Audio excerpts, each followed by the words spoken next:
Social media पर अश्लील content Harbhajan Singh ने संसद में उठाई बच्चों के सुरक्षा की मांग। सोशल मीडिया बना जहर, हरभजन सिंह ने संसद में मांगा जवाब। हरभजन जी, you please start talking. You give your speech, you address. सभापति महोदय जी, मैं आपको धन्यवाद करता हूँ। You please continue. Harbhajan ji, you please continue. Otherwise, I am going to call the other speaker. No, you speak ना। सर, मैं आपको धन्यवाद करता हूँ कि आपने मुझे एक ऐसे जरूरी मौके पे बोलने का मौका दिया है। आज मैं आपके सामने ये बात रखना चाहता हूँ कि सोशल मीडिया पर अश्लील पोर्नोग्राफी कंटेंट पर रोक क्यों जरूरी है। ये तकनीकी या कानूनी मुद्दा नहीं है, बल्कि हमारे समाज और नैतिकता का मुद्दा है। Nothing will go on record except Harbhajan Singh ji बहुत speech. मौके दिए हैं कि सोशल मीडिया हमें बहुत कुछ सिखाता है और बात करने के नए नए आइडियाज देता है और काम करने के नए नए आइडियाज देता है। लेकिन दुख की बात यह है कि इसी प्लेटफॉर्म पर कंटेंट बहुत तेजी से फैल रहा है। आज एक बच्चा कुछ ही सेकंड में कंटेंट तक पहुंच जाता है जो उसके सोचने को खराब कर रहा है। रिसर्च से पता चलता है कि बहुत सारे बच्चे अश्लील सामग्री देखते हैं, जिससे नजरिया उनका गलत हो जाता है। यह सिर्फ व्यक्तिगत नैतिकता का मामला नहीं है, बल्कि सामाजिक सुरक्षा और मानसिक स्वास्थ्य का भी सवाल है।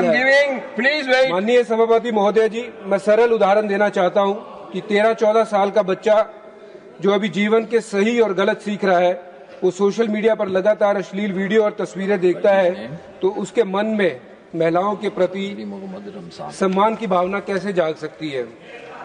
ऐसे कंटेंट से बच्चे को, महिलाओं को सिर्फ एक वस्तु की तरह वो देखने लग जाता है, जो समाज में अपराध और उत्पीड़न बढ़ा रहा है।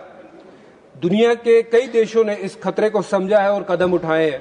फ्रांस में कानून बनाकर अश्लील वेबसाइट पर सख्त आयु जांच अनिवार्य कर दी है। नियम न मानने वाली साइट को ब्लॉक करने का अधिकार रेगुलेटर्स को दिया गया है। यूनाइटेड किंगडम ने ऑनलाइन सुरक्षा कानून के तहत पॉर्न वेबसाइट पर पहचान और उम्र की पुष्टि की मांग की है। ऑस्ट्रेलिया में भी बच्चों की सुरक्षा के लिए ऑनलाइन अश्लील सामग्री पर कड़ी जांच और भारी जुर्माने का प्रावधान है। इन उदाहरणों से साफ जाहिर है कि दुनिया के विकसित देश इस सारी चीज को मान रहे हैं कि ये कितना खतरनाक है आने वाली समाज के लिए और अपने आने वाली पीढ़ी के लिए। भारत जैसे देश में, जिसकी सभ्यता नारी सम्मान, संस्कृति और पारिवारिक मूल्यों पर आधारित है, इस विषय पर गंभीर सोच और असरदार नीति की जरूरत है। हमें तकनीकी उपाय करने होंगे, जैसे आयु जांच, कंटेंट की निगरानी और सख्त सजा, ताकि सोशल मीडिया का उपयोग सीखने और रचनात्मक कामों के लिए हो, ना कि समाज को गंदा और नुकसान पहुंचाने के लिए। अंत में मैं यही कहना चाहूंगा कि अभी वक्त की स्वतंत्रता जरूरी है, लेकिन वह समाज और बच्चों को नुकसान पहुंचाए चौधरी मोहम्मद रमजान जी जरूरी है।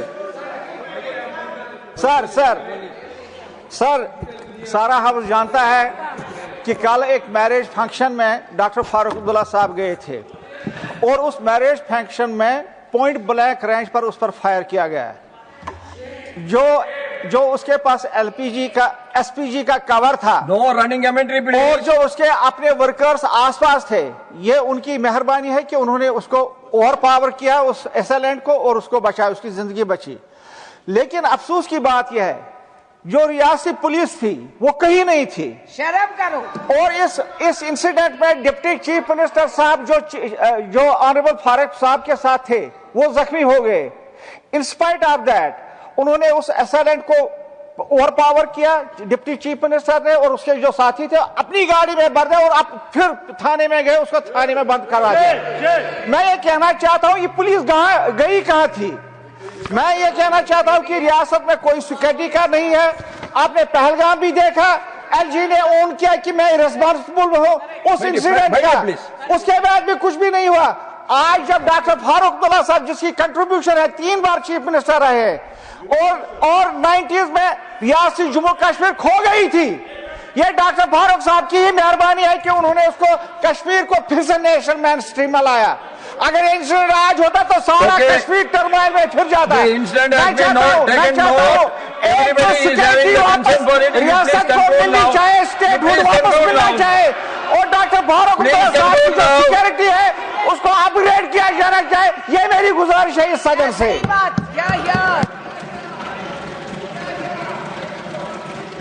What is his name? Ghulam Ali Khatami. Ghulam Ali.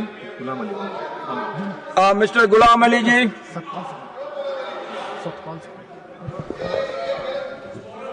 Sir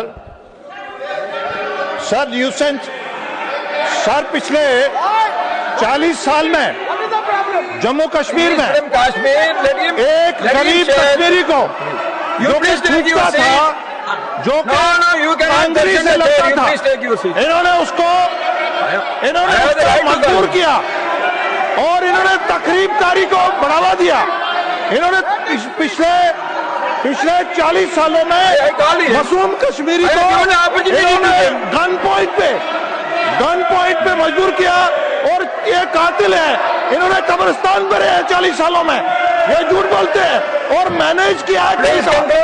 ये मैनेज किया। श्रीमान मनन कुमार मिश्रा जी, श्रीमान now matters raised with permission, श्रीमान मनन कुमार मिश्रा जी, श्रीमान Manan Kumar Mishra ji, nothing will go on record.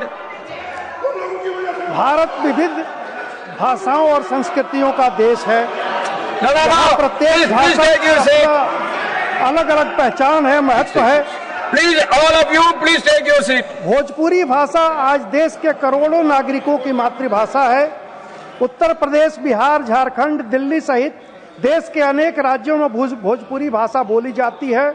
इसके अलावा भोजपुरी एक अंतर्राष्ट्रीय भाषा भी है जो Mauritius, Fiji, Guyana, Suriname, Trinidad, Tobago, दक्षिण अफ्रीका, सिंगापुर, नेपाल और कैरिबियन देशों में भी बोली जाने वाली भाषा है।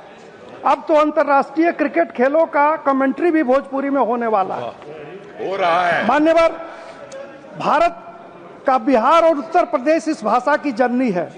भाषा की उन्नति, भाषा का विकास अगर होता है, अगर शिक्षक, प्राध्यापक हम बनाएंगे इस भाषा के लिए, तो हजारों की संख्या में इनकी मांग इन उपरोक्त देशों में हो जाएगी।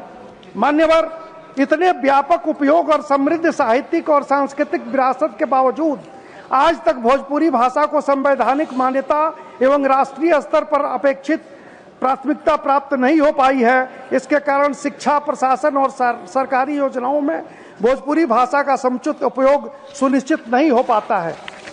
अतः मेरा आग्रह है कि भोजपुरी भाषा को संविधान की 8वीं सूची में शामिल कर इसको संवैधानिक मान्यता दी जाए।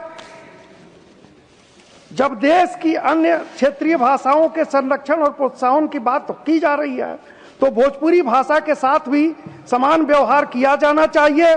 भोजपुरी भाषा को संवैधानिक मान्यता प्राप्त होनी चाहिए। इससे न केवल करोड़ों नागरिकों के भाषाई सम्मान की रक्षा होगी, बल्कि देश की एकता भी सुदृढ़ होगी। धन्यवाद। श्रीमान तिरुचि शिवाजी, श्रीमती महुआ माजी जी। हिंदी एक ऐसी वैज्ञानिक और ध्वन्यात्मक भाषा है जिसमें जैसा हम उच्चारण करते हैं वैसा ही हुबहू लिखा जाता है। इसके विपरीत अंग्रेजी एक डीप ऑर्थोग्राफी वाली भाषा है जहां sound, spelling, correspondence highly irregular है। English is a non-phonetic language where what we write, what we pronounce and what we speak are often 3 different things. जैसे go होता है, go go होता है तो TO2 हो जाता है, NO नो होता है तो KNOW का उच्चारण भी नो ही होता है, मगर अर्थ बदल जाता है। BUT बट होता है तो PUT पुट हो जाता है। यानी अंग्रेजी में लिखे हुए शब्दों के उच्चारण में कोई एक समान तार्किक पैटर्न ही नहीं है।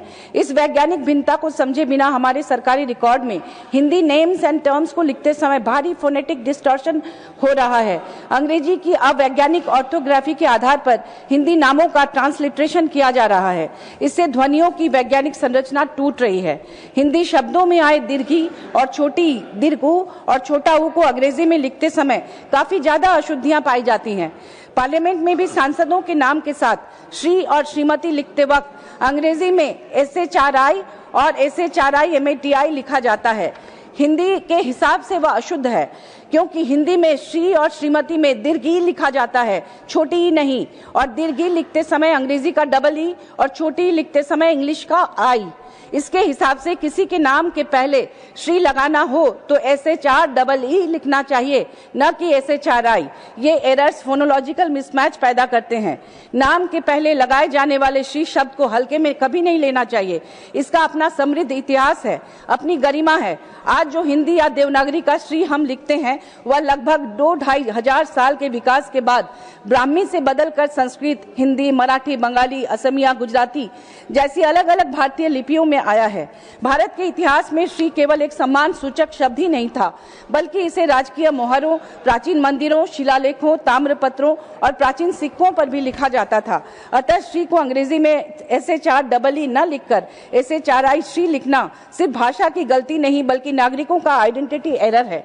इसलिए मेरा सरकार से विनम्र व दृढ़ आग्रह है कि पार्लियामेंट के दस्तावेजों में माननीय सांसदों के नाम के आगे श्री और श्रीमती लिखते वक्त SHRI और SHRIMATI न लिखकर सही उच्चारण के हिसाब से सही स्पेलिंग SHREE और SHREMATI लिखकर भाषाई शुद्धता का मिसाल कायम करें, ताकि देश भर के लोग संसद की पहल को देखते हुए अपने या दूसरों के नाम के सामने हो रहे इस गलत प्रयोग को सुधारे।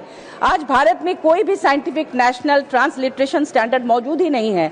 इसलिए देश भर में पासपोर्ट, आधार, बैंकिंग, सरकारी भर्ती, संपत्ति रिकॉर्ड लगभग हर जगह गलत स्पेलिंग के कारण भी लोग बार बार अभिलेख सुधरवाने पर मजबूर होते हैं।